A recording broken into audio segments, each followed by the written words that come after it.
আওয়ামী লীগের যে secretary general অর্থাৎ উবায়দুল কাদের, তিনি বাংলাদেশের ইতিহাসে একজন রাজনৈতিক জোকার বা পলিটিক্যাল ক্লাউন। কারণ তিনি তার যে বিভিন্ন সময়ের যে ডায়ালগ, কথাবার্তা, এটা কখনোই কোনো একজন রাজনৈতিক নেতা সুলভ কোনো বক্তব্য নয়, হতে পারে না। তিনি একজন টিকটকার হিসাবে তাকে সকলে অবহিত করেন। তার বক্তব্যকে টিকটকাররা ব্যবহার করে তারা ফেসবুক নানান রকমের পোস্ট দেয়। বাংলাদেশ আওয়ামী লীগ সবসময়ই তারা যখন রাষ্ট্র পরিচালনায় থাকতো বা থাকেন, তো তখন তারা নিজেকে প্রথম শ্রেণীর নাগরিক এবং অন্যদেরকে দ্বিতীয় শ্রেণীর নাগরিক ভাবতেন বলে আমি আমার আর্গুমেন্টে উপস্থাপন করেছি। আমি এইটাও বলেছি যে আওয়ামী লীগের যে সেক্রেটারি জেনারেল অর্থাৎ উবায়দুল কাদের, তিনি বাংলাদেশের ইতিহাসে একজন রাজনৈতিক জোকার বা পলিটিক্যাল ক্লাউন। কারণ তিনি তার যে বিভিন্ন সময়ের যে ডায়ালগ, কথাবার্তা, এটা কখনোই কোনো একজন রাজনৈতিক নেতা সুলভ কোনো বক্তব্য নয়, হতে পারে না। তিনি একজন টিকটকার হিসাবে তাকে সকলে অবহিত করেন।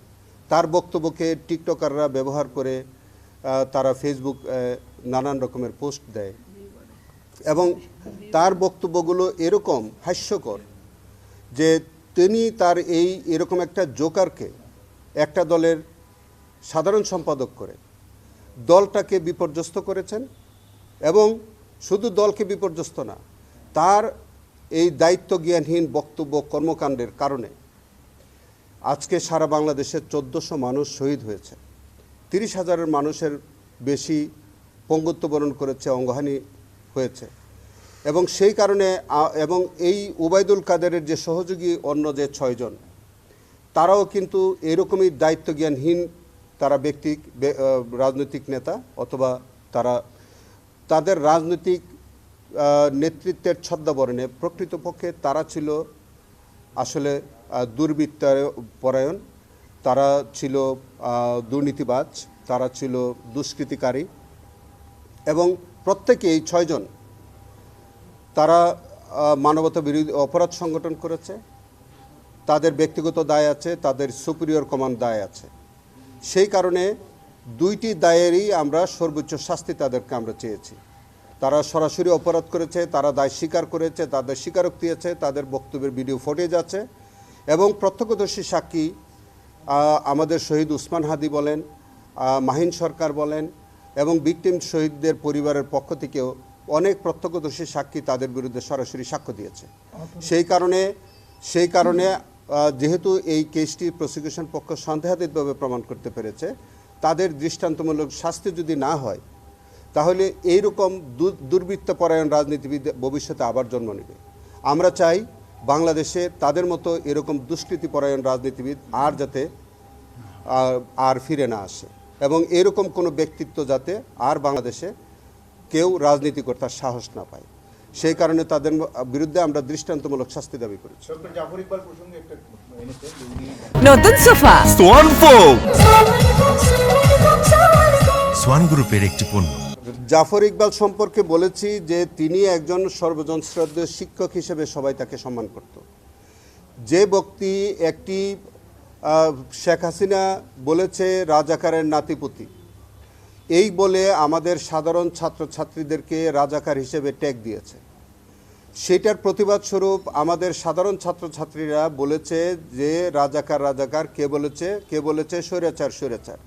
তারা স্বৈরাচার এই অংশটা বাদ দিয়ে শুধু রাজাকার বলে, রাজাকারের নাতিপুতি বলে ট্যাগ দিয়ে তাদেরকে চরিত্র হনন করেছে।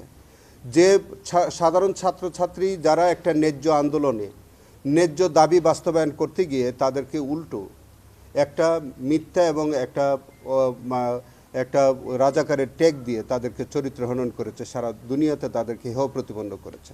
সেই কারণে এবং জাফর ইকবাল সাহেব তিনি বলছেন যে ঘৃণা বিদ্বেষ করে বলছেন যে আমি আর রাজাকারের বিশ্ববিদ্যালয়ে আর কোনোদিন আমি যাব না।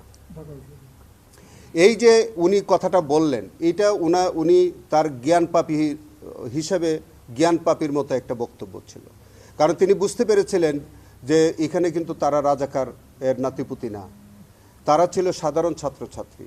তারা প্রতিবাদ স্বরূপ এই কথাটা বলেছে যে রাজাকার রাজাকার, কে বলেছে? স্বৈরাচার স্বৈরাচার স্বৈরাচার স্বৈরাচার এই অংশটা বাদ দিয়ে জাফর ইকবাল সাহেব শুধুমাত্র রাজাকার রাজাকার এই অংশটাকে জাতির সামনে তুলে ধরে তিনি আর ঢাকা বিশ্ববিদ্যালয়ে যাবেন না বলে যে প্রতিজ্ঞা করেছিলেন, সেই কারণে আমরা বলেছি তার মতো জ্ঞানপাপী মানে এই জাতীয় জ্ঞানপাপীদের দৃষ্টান্তমূলক সাজা হওয়া উচিত এবং এইগুলো আমাদের শিক্ষক নামের কলঙ্ক। আজকে যে 1400 মানুষ শহীদ হলো, এই শহীদ এদের তো এই দুনিয়াতে বাঁচার অধিকার ছিল, তারা তো এই দেশে তাদের সংসার করার অধিকার ছিল, তাদের পিতামাতার ভরণ পোষণের অধিকার ছিল, তাদের তো স্বপ্ন ছিল তারা যদি অবিবাহিত থাকে তারা বিয়ে শাদী করবেন, তাদের সন্তানাদি হবে, এই দেশে তারা বসবাস করবেন, অথবা তারা বাপ মায়ের সেবা করবেন, অথবা তাদের একটা জীবনযাপন করবেন। কিন্তু তাদের এই যে স্বপ্ন, এই যে তাদেরকে হত্যার মধ্য দিয়ে তাদের সকল স্বপ্ন তারা বিলীন করে দিল, তাদের পরিবারকে একটা হতাশার মধ্যে ফেলে দিল, অনেক 30,000 মানুষকে অঙ্গহানি করলো, পঙ্গুত্ব বরণ করে তারা এখন দুনিয়াতে আছে, তাদের সকল স্বপ্ন ধূলিসাৎ করে দিয়েছে। এবং এইগুলি করেছে তৎকালীন আওয়ামী লীগের সেই দুষ্কৃতিপরায়ণ নেতৃবৃন্দ। সেই কারণে তাদের যেমন বিচার হওয়া উচিত, ওই দলটিরও সেইভাবে দৃষ্টান্তমূলক বিচার হওয়া উচিত। তারা যে এতগুলো স্বপ্ন ধূলিসাৎ করেছে, এতগুলো স্বপ্ন যে তারা মৃত্যু ঘটিয়েছে, এতগুলো মানুষকে তারা পঙ্গু করে দিয়েছে, এই জন্যে তাদের দৃষ্টান্তমূলক শাস্তি হওয়া উচিত।